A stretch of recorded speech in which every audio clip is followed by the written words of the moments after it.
Hi, I'm Nikki with Touch Tip Studio, and today we are going to take measurements, and Lee is going to help me. One of the main questions I get whenever I'm teaching in measurement classes, whether you are drafting your own pattern or deciding on what size to cut on a pattern, is how do I get my measurements accurate? The measurements on the pattern and your body measurements and what size the pattern comes in, all of those questions come into play, and I know it gets confusing. So what we'll do today is show you how to accurately take someone else's measurements. If it's yours, the idea is you cannot accurately take your own measurements. There's always going to be that 1 or 2 inch difference, and maybe cause for some alterations later, but today we'll show you how to take your measurements. So the body is cut in half.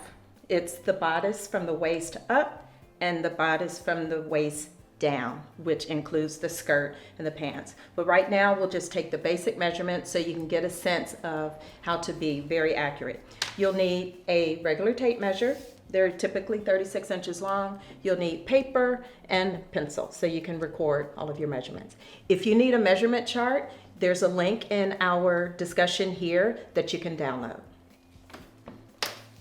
All right, we're going to go top down and take the neck first. On ladies, you can come down to the hollow of the neck with the measurement. You see how I'm holding the tape, and because we're not men, we don't need that exact measurement with, where a shirt would button up, so you can take it right at the hollow of the measurement, and she measures 15. 15 neck. And we're going to take basic measurements. We're not pattern drafting today, right, Lee? Right. Okay. Most women measure 4 in shoulders, 4 to 4.5. Men measure maybe 6 or more. So Lee is measuring 4 inches right from the base of the neck, right to that little hollow in the top of the arm, where the arm meets the shoulder.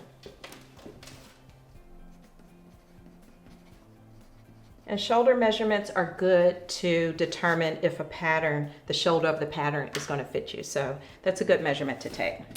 Now we're going to take the bust line, and this is the measurement that you definitely cannot take yourself because your arms would be up. So I'll show you how it works. Okay, hopefully hold your arms up. Okay, and what we want to do is get the back, spread the tape across the upper back, right where the bra strap would normally sit. And then ask your customer to put their arms down. Okay, take a breath. And then bring the tape softly around the fullest part of the bust. Okay, Lee, turn around just a little. See, you can see how the tape is. Okay, got it. All right, that's the bust measurement.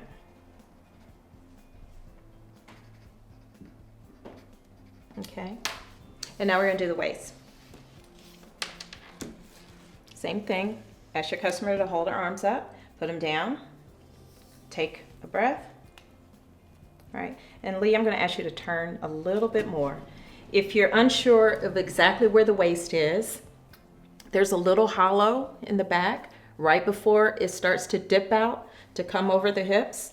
And that's where your waist traditionally is. Some people, they'll put it around their waist and they'll do like that, or you'll have the piece of elastic around your waist and you'll move around to see where it lands. That's pretty accurate also. And Lee's got a great dress on where she's got a defined waistline, so that was easy.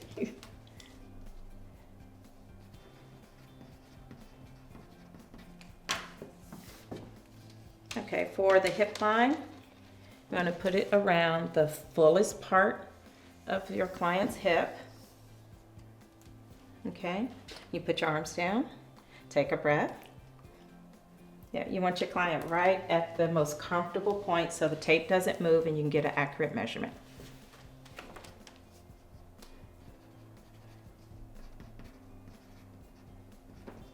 Now these are basic measurements. As you're looking at your pattern and maybe there's some confusion about whether it will fit or not, go ahead and take that measurement. If you need to take the arm measurement down to your elbow, go ahead and take that measurement. If you need to take a second waist measurement And ladies, you know, we're not all perfectly shaped. We may have that pooch in the front. We may have those curves on the side. So if you feel like you need to take additional measurements to make sure you know how you measure on that pattern, go ahead and take that measurement around. Take as many as you feel necessary. When you're looking at your bodice and you want to make sure the neckline is good for you, if you need to take that measurement down to your waist, take that measurement. So there's no science behind it. It's take whatever measurements you feel like you need to take so that you can get an accurate reading on patterns so you can make your necessary adjustments.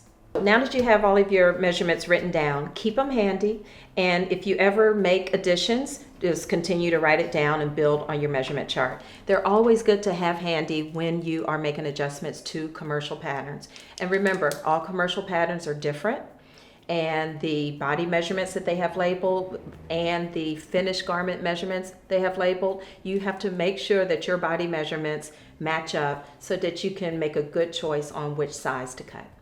That was our tutorial on measurements. I hope you enjoyed it. If you found it helpful, like and subscribe below. Also, join us on Top Stitch Makers for more sewing fun.